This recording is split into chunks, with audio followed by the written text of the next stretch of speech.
So I was listening to the radio earlier, so here we are. So I've just seen a man with a spaniel.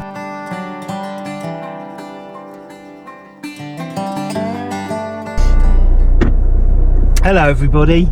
So today I'm out with Bixie, who you can see here, and Bumble and Louis. Where's Louis? Where are you? Oh, he's over the back there.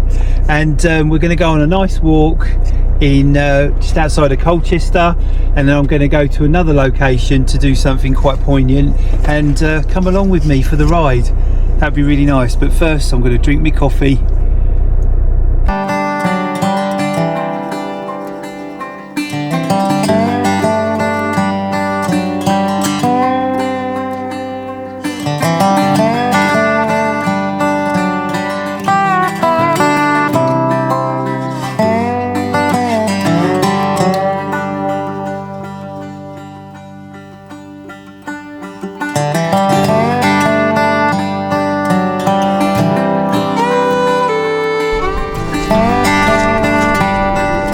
So here we are. We're over one of our favourite walking places, which is Copford, just outside of Colchester in Essex in the UK. And hello to anyone who watches me from other countries. I had a lovely message from Australia the other day. Hello to you. And America and Russia as well, which is really nice. So hello to everybody who watches from abroad as well, and any other country. And yeah, we're out today with Louis, Bumble and Bixie on a lovely walk, and so there's some other dogs coming running in. They're all having a little play together.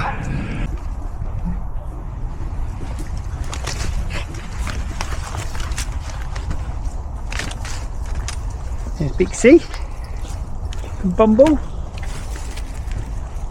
There's Louis. But he's going to go in the pond. There's a little tiny flooded bit here, which is unless it's really dry in the summer, it gets pretty empty then, but apart from that it's always fairly full up. And having Springers and Louis, who's an Irish setter who never used to like the water but now can't stay out of it, they can't help themselves, but straight in there, get a stick. And Louis straight in.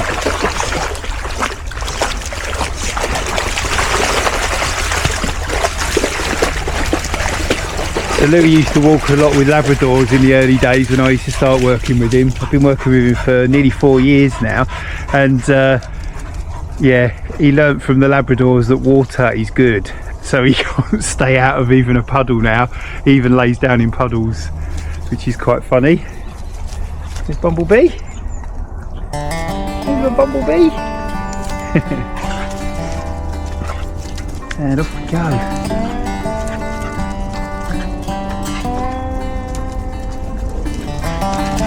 Quite a nice day, very chilly but dry, that's the main thing. It's dry, it's fine. It's when it's chucking it down it's not so nice. Here goes Bixie. Bumblebee, you're having a sniff, aren't you? All the fine stuff.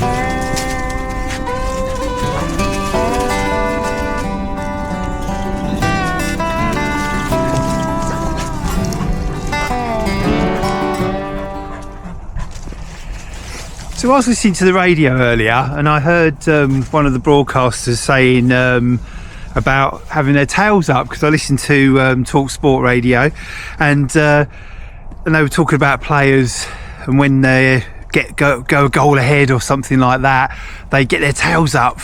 And I thought, actually, in human nature, we use a lot of our dog's behaviour and body language to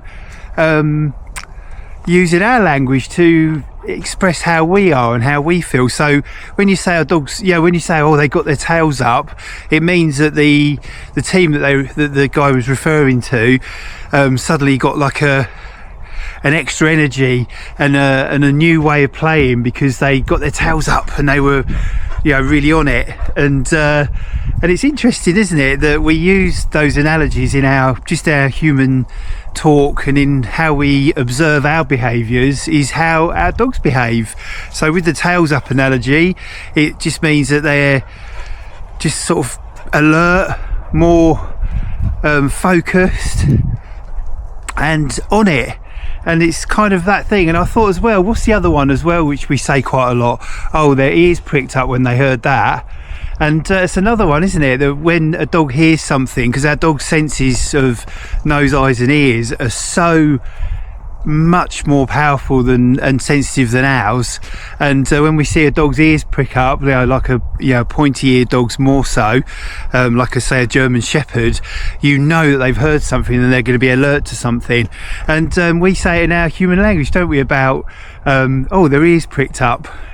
And I wonder how many more analogies there are like that. It'd be interesting if you can think of one. Leave it in the comment below and I'll have a little chat about it. That'd be really good.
So I've just seen a man with a spaniel, and he's using a whistle to whistle train his dog for recall, which is brilliant. I'm all for that. Whistles are brilliant because more so than calling their name and trying to cut through the air with your voice, because a lot of people haven't got that voice. They've got a too soft a voice to be able to get the dogs to hear you from a distance. So a whistle, a silent whistle, like a dog whistle or a normal whistle, is absolutely brilliant.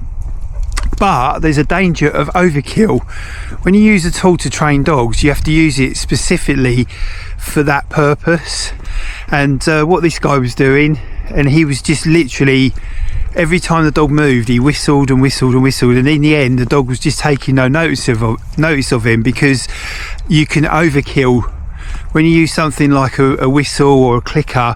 If you overkill it and don't have any reward or praise at the end of that bit of training, the dog could become a bit blasé to it and start to not really care that there's a whistle being blown and carry on doing their own thing. So when you do use a whistle, it's really good to start off at home. So whistle to call them into another room or call them to you, and then not even worry about a sit or anything like that. Just do one command, so whistle to call you to, and then good and reward within a split second. And when they come to you, do the whistle again, and then give them the reward, so they associate the whistle noise with a treat. And then you progress it to, if they're out in the garden and you're calling them in, call them, whistle again. So that, I normally do 2 pips like that, and once they come to you, do it again and reward again, so they're getting the whistle noise and the reward within a split second of each other. And then you can gradually progress it out onto the walks. If you've got a dog that's not great at recall, you can use a long line, start to use the whistle with that, and progress it to the point where you can let them off and use the whistle without using any voice or anything like that, and just call them to you, and then again when they get to you, pip pip again, and a reward. Build that up until the point where eventually you can just use the whistle to call them back to you and give them a fuss or a treat, depending on what you want to do. But yeah, if we overkill with training with a tool like with a whistle or a clicker, then actually you can become, in the dog's mind, they don't really get anything from benefit from it, so there's actually no point in them listening to it. So if you do use a whistle, just bear that in mind. Don't overly do it. Don't constantly be like because the dog just goes, oh, fed up with hearing that now. Whereas actually make it something that's there's a point to it. So I haven't got a whistle with me, but I'm going to use my mouth as a whistle. Bumble knows it, you see. Good boy, good boy. You're so good. You're so good. Louis knows a proper whistle. I don't know if he'll do it for my voice. Good boy. Yes, what a clever boy. Well done. So there, Louis had to kind of associate the my whistle from my mouth with what I used to use, which is a normal whistle, which I've normally got one with me, but I haven't got it with me today. And I don't normally have to use them that much because the dogs are pretty good, but if I have to, they know it. Bixie, I've got to do some training with on that yet, because she's not had any kind of training with a whistle yet, but I think she'll get it really quickly. Yeah, so yeah, Louis associated my whistle with my mouth quite well there. Actually, I had to do it 3 times, and he did it. And now he knows it, he'll probably respond to it much quicker, which is good. So it just shows you the actual whistle training that I did do with him all that time ago. Oh, sorry, Bumble. I stayed with him. Just hit Bumble with my walking stick.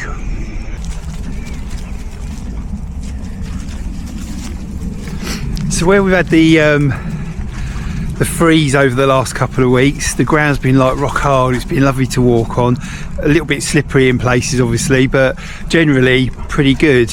Whereas now it's more of an ambient temperature. Well, it's still really cold, but it's not frozen, so the ground's become a little bit muddy and mushy, as you can see, which makes it a little bit more treacherous to walk on when you've got dodgy foot. That's why I bring my stick out. It just gives you that little bit of stability.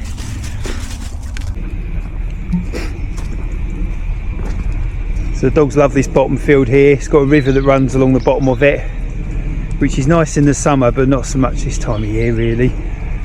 If they go in, they go in, I suppose, but they just love it because it's such an open space, this bottom field. As you can see right in the distance there, Louis running around. Bixie's exploring in the ditches, as she does. Bumble's just running around me.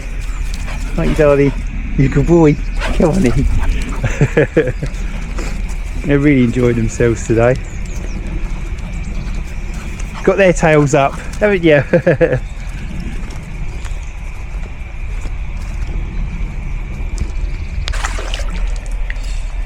Bumble and Louis have got in.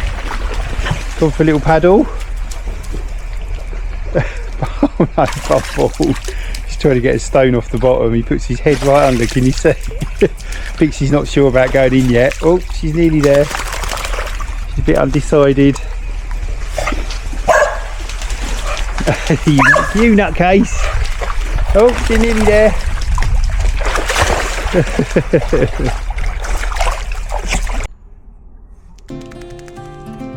Once you let the light in, you won't see the beautiful stars shining down from afar. No, I ain't afraid of the dark. I don't mind the rain, bringing life back. We can breathe again. Thank you so much for watching the video. Hope you enjoyed it.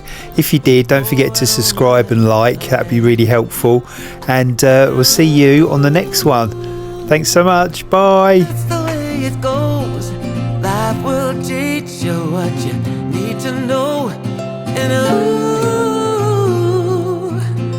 like a river flows, life will take you where you need need to go.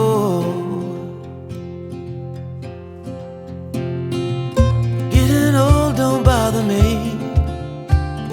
'cause with eyes that's been through life, it's so much easier to see who I am and who I wanna be.